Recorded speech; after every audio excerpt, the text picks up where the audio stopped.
नमस्कार, मी करिश्मा. एलव्ही न्यूजच्या बातमीपत्रामध्ये आपल्या सगळ्या दर्शकांचे अगदी मनापासून स्वागत. आपण पाहत आहात एलव्ही न्यूज. जिल्हा परिषद पंचायत समितीच्या सार्वत्रिक निवडणुका 2026 चा कार्यक्रम लागला आणि आपल्या जिल्ह्यामध्ये लगबग चालू झाली. मुलाखती देणे असेल किंवा अर्ज भरणे असेल, या प्रक्रिया चालू झाल्यानंतर भारतीय जनता पार्टी, राष्ट्रवादी, रिपाई, आठवले गट, सांगली विकास आघाडी यांचे एकमत झालं आणि त्यांनी ठरवलं की आपण कवठेमंकाळ तालुक्यामध्ये अशा पद्धतीची युती करून मतदारांच्या समोर गेलं पाहिजे. आणि हे एक झाल्यानंतर सांगलीमध्ये ज्या वेळेला मुलाखतीचा कार्यक्रम चालू झाला त्यावेळी भारतीय जनता पार्टीकडून माझे बंधू संभाजी खांडेकर हे जिल्हा परिषदसाठी इच्छुक होते. अर्ज भरणे या प्रक्रिया सुद्धा आमच्या चालू झाल्या होत्या, परंतु गेल्या 2-3 महिन्यामध्ये सगळ्याच निवडणुका त्या राज्यामध्ये निवडणूक आयोगाने घ्यायच्या घोषित केल्या. सुरुवातीला नगरपालिकेच्या निवडणुका घेत असताना जत नगरपालिकेसाठी जिल्ह्याच्या नेत्याने माझी त्या ठिकाणी प्रभारी म्हणून निवड केली. त्यामुळे तिथे 1 महिनाभर गेल्यानंतर मला त्या सगळ्या गोष्टी समजून आल्या. त्यानंतर महापालिकेच्या निवडणुका चालू झाल्या आणि महापालिकेच्या निवडणुकीमध्ये सांगलीमध्ये प्रभाग 19 मध्ये मला त्या ठिकाणी जबाबदारी देण्यात आली. आणि त्यानंतर जिल्हा परिषदेच्या निवडणुका चालू झाल्या असता त्या ठिकाणी नेते मंडळीने जिल्हा ग्रामीण मध्ये मी काम करत असताना, जिल्ह्याच्या बॉडीमध्ये काम करत असताना मला त्या ठिकाणी मुलाखती असतील, इतर संबंधामध्ये मला त्या ठिकाणी बोलावण्यात आलं. आणि बांधवांनो, त्या ठिकाणी बोलावण्यात आल्यानंतर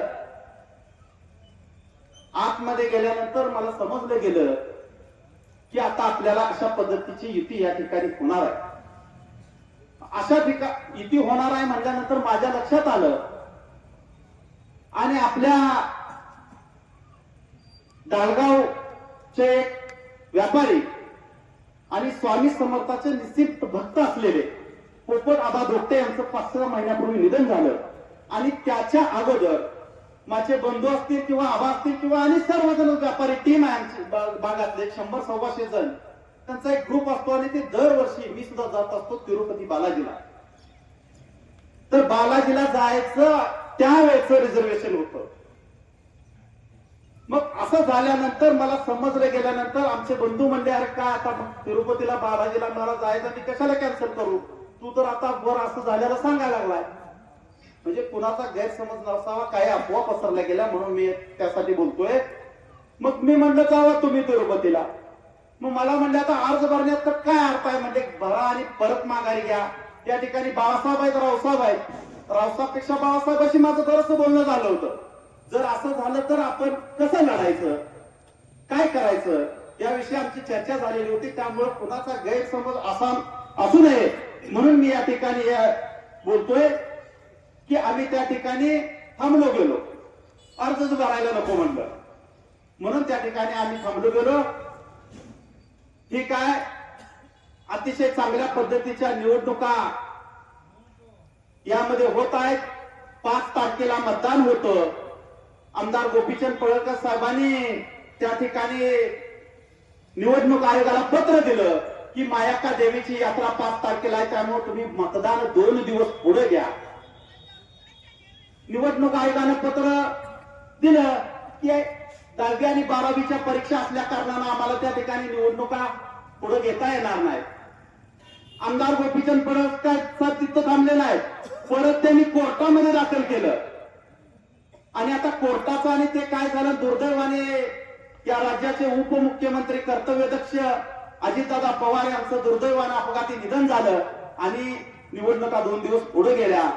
आपले लोक यात्रेला जाणार आहेत ते आता काय आज गेलेले आहेत, काय जाणार आहेत त्यांनी आता जाऊन वेळेत 6 तारखेला परत येऊन 7 तारखेला आपल्याला ताकदीने या ठिकाणी मतदान करायचं आहे. खरं पाहायला गेलं तर या ठिकाणी राजाराम दादा पाटील आपल्या समोर बसलेले आहेत. खरं तर मी माझ्या आजोबाच्या तोंडून ऐकलं होतं की दादा पाटील चोरोचीचे त्यावेळी म्हणजे रावसाहेब पाटलाचं खानदानच राजकारणात आहे आणि समाजकारणात आहे. मला या ठिकाणी आवर्जून सांगायचं आहे 80% राजकारण समाजकारण आणि 20% राजकारण जर ते कुठं शिकायचं असेल तर या घराण्याकडे शिकायचं.